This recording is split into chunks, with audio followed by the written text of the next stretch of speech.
Reagan gave the Pentagon Farmer Brown's money. Man, that was powerful. I mean, it was clever, it was unique, and so I just want to make sure that people know that this is where my song is coming from, and I want to welcome those that are coming in. Welcome everybody for joining. This is Uncle Devin, coming to you here from Washington, D.C. You can let me know where you're coming from in the chat. I'd love to know where you're from, and I want to encourage you to go check out this video that we just released last week. You can go to our bio, hit the link for our YouTube page, or just go to YouTube and look for Evolving with Uncle D.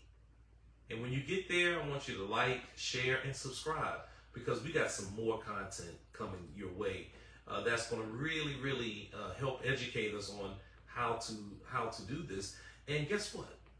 This is an election year. Now, I'm not one of these ones that hold elections to the height that most people do, but I look at voting as a tactic. It's a tactic. And this year in November, all 245 U.S. House of Representatives are up for re-election. I don't know if that's a record. I don't know if that's ever been done before. It may have. I just didn't look. But that's incredible to me. And so I know that ain't nobody getting my vote unless they can move the money. When you add the top 10, the United States is the #1 gun seller in the world. They sell more arms and they produce more arms than all other countries. Over 180 some countries in the world combined, the United States sells more. In fact, you take the next 10 and they sell almost half as much. Okay? And bombs do only one thing. Guns only can do one thing, and that is destroy. That is to kill. And it's something that we as a people must realize that people in this country who pay taxes, these are our tax dollars.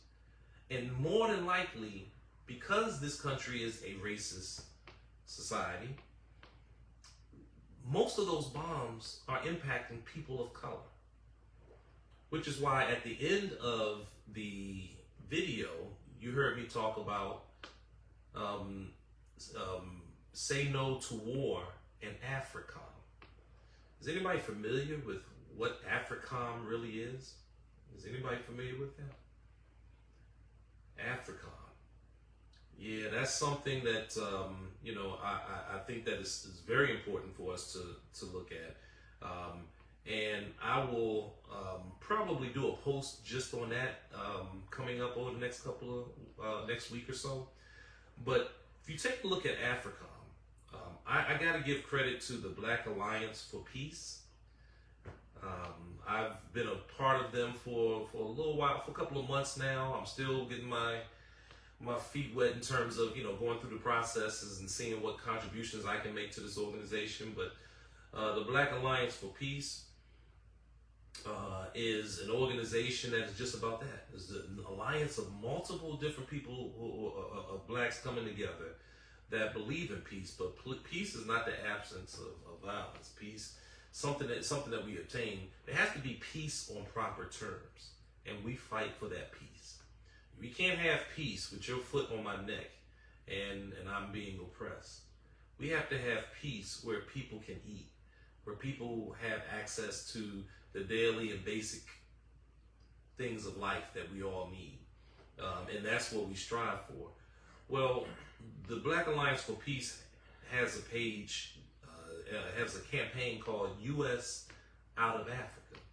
Shut down AFRICOM. And that's what I was speaking of there. And I'm not going to go into great details, but if you want more information, go to the Black Alliance for Peace and look up their information on the AFRICOM. AFRICOM stands for the United States African Command. And in every part of the world, the U.S. has a command.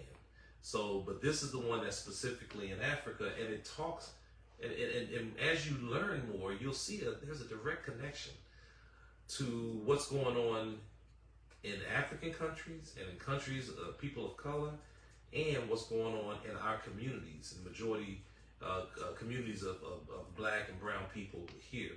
And so there's a number of different things that they're demanding on their page. So hopefully you get a chance to go and take a look at our video, but more importantly, share it with other people. You know, this is the type of thing where we're not getting any corporate sponsorship over any of this. This is how we merge our cultural and political expressions, by bringing music and using music to help us to transform society. And I'm grateful that, you know, just with the release of the video so far, I've had people text me or email us or comment and say that they let their children hear it, and the children love it, and they get it. You know, many times we sell our children short, that they wouldn't understand certain things, but they will know if they're impoverished, or they see their friends or someone that doesn't have, but yet we're spending all this other money somewhere else, to other countries. They get it. And when I mention that there's the annual budget for the military is $886 billion annually. That's a record. I had never spent that much more money. I'm talking about close to $1 trillion. This is while at the same time, the Pentagon has never passed an audit. Now let me just explain what that. Now everybody know what an audit is. Anybody's ever been audited by the IRS, and you get an audit. Well, you can imagine what would happen if you got audited and you didn't pass. Oh, they coming after you. They shutting everything down. But here, the United States did not pass an audit. No, the Pentagon. They're the only government entity that I believe to never have passed an audit. Can you imagine if the Department of Education didn't pass an audit, what they would do? Can you imagine if the food stamp program or the USDA or someone like that didn't pass an audit? What would all the congressional hearings that we will have? Well, guess what? They didn't hold no congressional hearings. Well, if they did and they weren't publicized, what they did, they got rewarded with more money. They've failed 6 straight audits. I want you to understand, 6 straight audits. They cannot account for half of their resources.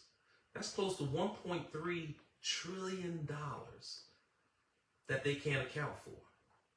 How can anyone in good conscience who pays taxes in this country remain silent in the midst of such waste and abuse when we see what's going on in our communities?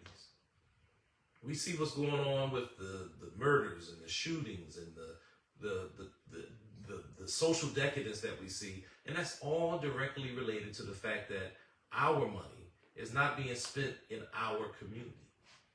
And so, and I believe, and I really love the work that is being done in Washington, D.C. in particular, by a group called the Pan-African Community Action, because they have a concept that they're trying to bring about in the city, where we have community control over the police.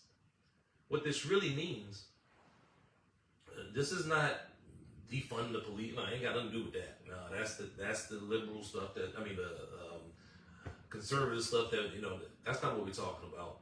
We have everything in our own community to be able to take care of everything that we need.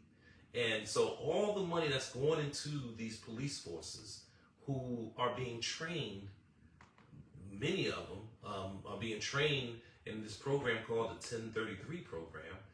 They're going to Israel to learn these tactics to bring back here to teach what's going on in our communities. And so there's a direct connection with all of this money going into the military. So I want to encourage people to go to the Uncle Devin Show YouTube. Not the Uncle Devin Show. Well, if you go to the Uncle Devin Show YouTube page, you will hear the single. But if you want to see the video, we go to our new YouTube page at Evolving with Uncle D. Evolving with Uncle D. And again, for those that are joining in, I am Uncle D or Uncle Devin Walker, coming to you from Washington, D.C., and just sharing with you a little bit about this new single. This is not just a song just to put a song out there, but this is a call to action. And hopefully people can get inspired.